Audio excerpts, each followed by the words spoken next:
내 주께서 무죄한 피를 흘리셨다든지 내 주께서 친히 보복하셨다든지 함으로 말미암아 슬퍼하실 것도 없고 내 주의 마음에 걸리는 것도 없으시리니 다만 여호와께서 내 주를 후대하실 때에 원하건대 내 주의 여종을 생각하소서 하니라. 아멘. 오늘 본문의 말씀은 이제 다윗이 바란 광야에서 추종자들과 함께 이리저리 피해 다닐 때에 그때 이제 자기 부하가 한 600명 정도 모였을 때예요. 다들 힘께 나서고 마음에 막 분노도 있고 길들여지지 않은 성격들의 사나이들이 이제 의리를 생각하고 사실은 소수고 사울 왕은 집권자고 다윗은 이제 그야말로 권력의 표적이 되어서 쫓겨다니는 신세가 된 그런 마당인데 그래도 다윗 편을 들겠다. 나 다윗과 함께 생사를 함께 하겠다고 이스라엘 전역에서 몰려들었던 상황이에요. 그때 바람 광야에 피신할 때예요. 바람 광야는 유대 광야보다 더 험한 곳이다 이렇게 생각할 수가 있는 곳인데 그때 이제 부하들은 많고 먹을 것은 없고 하니까 부하들한테는 폭력을 절대 쓰지 말고 닭 잡아오거나 양 훔쳐오거나 그런 일을 하면 큰일 난다 이렇게 해서 다 의리 있게 백성들을 돕고 하는 그런 그렇게 이제 길렀던 상황이죠. 근데 이제 소문을 듣자 하니 갈멜이라고 하면 베들레헴 남쪽에 있는 작은 성읍인데 갈멜의 큰 부자 나발이 그 양털 깎는 날이라고 그래요. 양털을 깎으면 마치 우리나라 추수 때에 이제 곡식을 다 모으는 그와 같은 때와 같이 큰 잔치거든요. 그래서 거기 좀 부하들을 보내서 양식을 좀 얻어오도록 고기를 좀 이렇게 좀 얻어오도록 시켰어요. 그것도 참 백성한테 베풀어줘야 되는 왕이라고 한다면 그럴 신세지만 현실은 그렇지 못하니까 그게 좀 겸손하게 이렇게 당신의 종이 이렇게 청합니다. 이런 식으로 보냈는데 부하들을 얼마나 박대를 하고 다윗을 모욕하는지 어떤 개벽다구 같은 사람이 이렇게 요즘 이렇게 사람들 종들을 압박을 해서 다 도망치는 그런 일들이 많이 있다고 들었다. 내가 다윗이 누군지 아느냐고 이러면서 모욕을 해서 보냈어. 부하들이 있는 대로 다 말하니까 다윗이 칼들을 쳐라. 내가 그 집안의 남자는 다 내가 오늘 내일 아침까지는 한 사람도 남기지 않고 내가 다 죽이리라. 이러면서 직접 이제 400명, 600명 중에 400명을 이끌고 질풍같이 올라오는 길이죠. 근데 이제 그 나발이라는 사람의 아내 아비가일은 아주 지혜롭고 현숙한 여인이었어요. 한 종이 와서 우리 주인님은 참 이게 어떻게 해볼 도리가 없는 사람이기 때문에 말을 해도 안 통할 것 같아서 와서 말씀드립니다.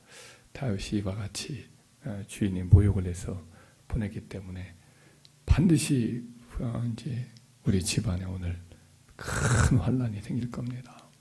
이렇게 얘기를 하니까 아비가일은 사태를 직감을 하고 빨리 그러면 좀 요리를 해서 가지고 가라. 양을 잡아서 또 건포도를 말렸던 거, 우유 이런 것들을 다 챙겨놓고 자기도 막 이렇게 뒤쫓아간다고.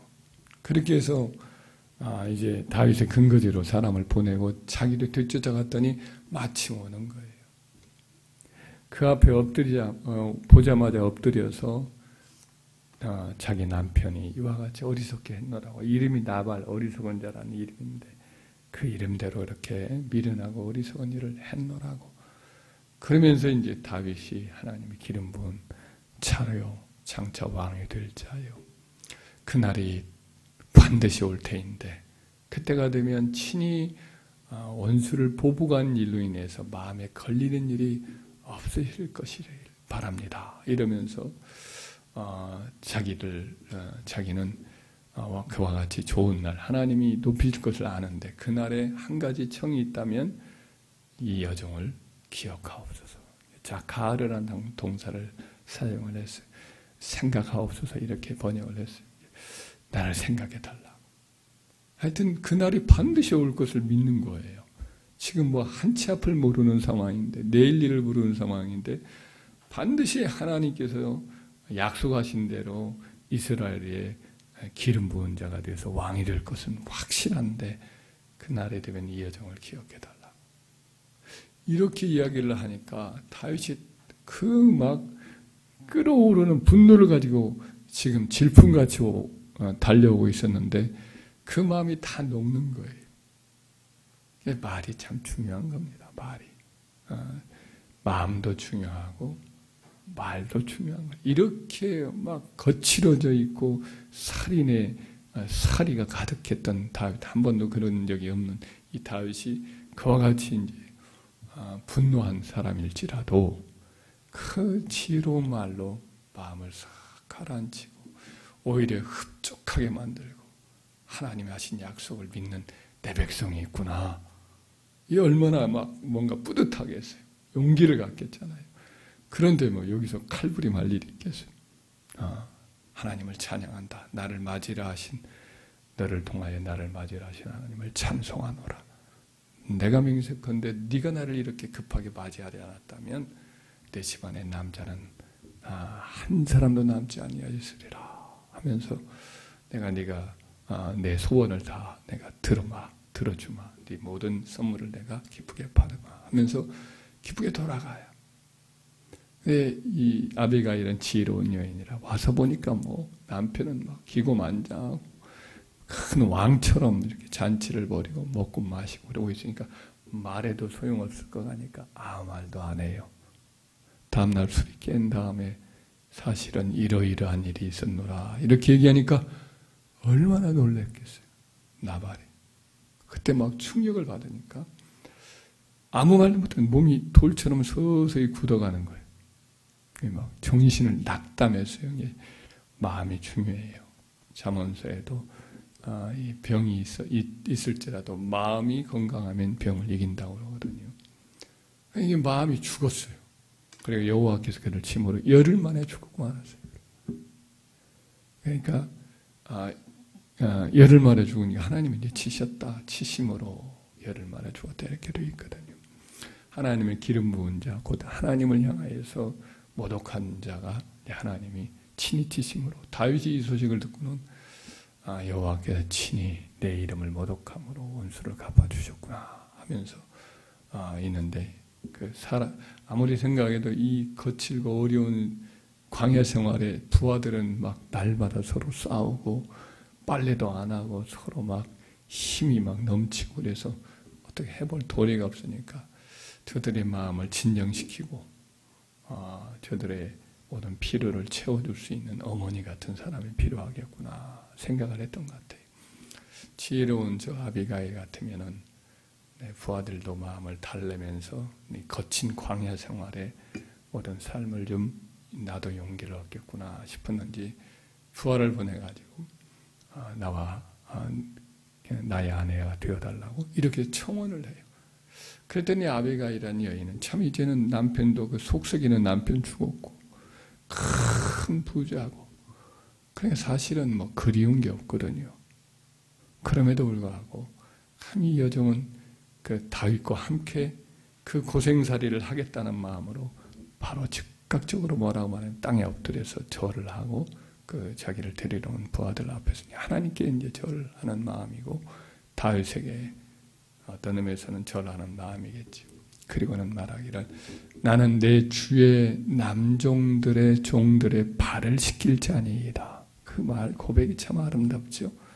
섬기는 마음이나 자기는 그 종들의 발을 씻기는 그런 헛된 일을 하는 자다 하면서 급하게 자기 여종 5명, 10명인가 5명 데리고 바로 따라가요.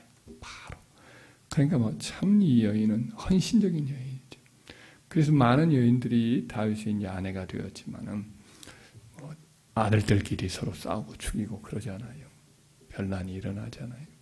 근데 그 여종의 아들이 딱 하나 낳았는데 아무 일 없어요. 왕자들의 반란에 휩싸이지도 않고, 사실은 두 번째 아들이기 때문에 큰아들 암논이 죽은 다음에 셋째 아들 압살롬이 막 거들넘거리면서 왕의 자리를 노리고 결국에는 반란을 일으켰는데 둘째 아들 죽일 수 있거든요. 넷째 아들 아도니아도 나중에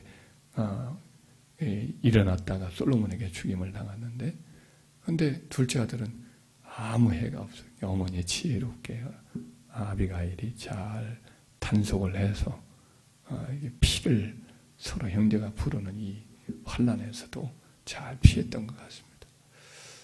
그 여종이 드렸던 이 마지막 청원의 딱 짧은 기도지요.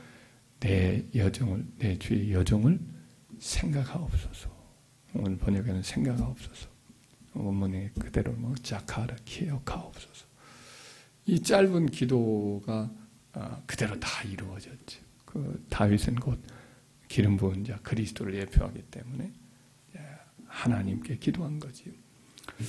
짧은 이 기도, 생각하옵소서, 기억하옵소서, 이런 기도를 하나님은 기뻐하셔요. 왜냐하면 우리 예수님께서도 예수님 앞에서도 한 죽어가던 한편 강도가 짧게 기도하잖아요. 예수여, 당신의 나라가 임하실 때 나를 생각하소서. 같은 의미예요. 기억하옵소서. 헬라어로도 똑같아요. 그러니까 나를 생각하옵소서, 나를 기억하옵소서. 이 기도 듣자마자 예수님이 네가 오늘 밤 나와 함께 낙원에 있으리라 라고 말씀을 하잖아요. 하나님 앞에 짧게 기도한다면 이 단어 기도하면 돼요. 하나님께 나를 기억해 주옵소서. 내 처지를 기억해 주옵소서. 나를 생각해 주옵소서. 하나님이 생각하면 완전히 달라져요. 한나가 눈물로 기도했더니 그날 기도하고 돌아간 날 어떤 집에 있을 때 하나님이 한나를 생각하사 여호와께서 그를 생각하신지라 한나가 임신하고 때가 이르며 아들 낳아 이름을 사무엘이라 하였더라. 라헬이 야곱의 다른 아내들 여종들까지도 다 자녀를 쑥쑥 낳았는데 자기는 자녀를 낳지 못하니까 애가 타요. 그래서 자기 막 여종까지도 막 이렇게 다 주어서 대신 아기를 안고 있는 거예요. 자기는 못 나니까. 형한테는 레아한테는 늘 밀리고 속이 상하고, 남편 사랑을 아무리 많이 얻는다 해도 자식을 못 낳으니까 서러움이 폭발을 한 거예요. 근데 이제 하나님이 뭐라고 표현되어 있느냐면 하나님이 라헬을 생각하신지라. 하나님이 그의 소원을 들으심으로 그의 털을 여셨으므로 임신하고 아들을 낳고 하나님이 내 부끄러움을 씻으셨다 하고 그 이름을 요셉이라 하였다. 요셉이라면 더한다는 뜻인데 하나님 하나만 더해주세요 했나 보죠. 그래서 이제 베냐민을 나중에 낳지요. 여하튼 하나님이 라헬을 생각하신지라. 하여튼 생각하면 달라지는 역사가 있는 줄 믿으시기 바라요. 생각하면. 그래서 하나님이 생각하시는 것이 뭐냐? 그렇게 어떻게 하면 생각하냐? 기도하는 거예요. 이사야서 62장 6절 7절에 예루살렘이여 내가 너의 성벽 위에 파수꾼을 세워 그들로 하여금 주야로 계속 잠잠하지 않게 하였느니라. 너희 여호와로 기억하시게 하는 자들아. 자카라 하는 사람들, 기억하게 하는 사람들이라고 표현을 해요. 여호와로 기억하게 하시는 자들아, 하나님 백성이죠. 하나님 앞에서 백성들 위해서 중보기도 하는 자들이죠. 하나님 기억해 주옵소서라고 자꾸 기억하게 하는 자들이죠. 너희는 쉬지 말아라. 너희는 쉬지 말며 또 여호와께서 예루살렘을 세워 세상에서 찬송을 받게 하시기까지 그로 쉬지 못하게 하라.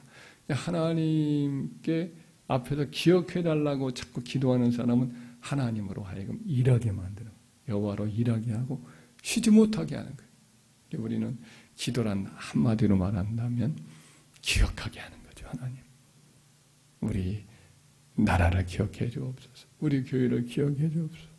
우리 가정을 기억해 주옵소서. 우리 아이들 기억해 주옵소서.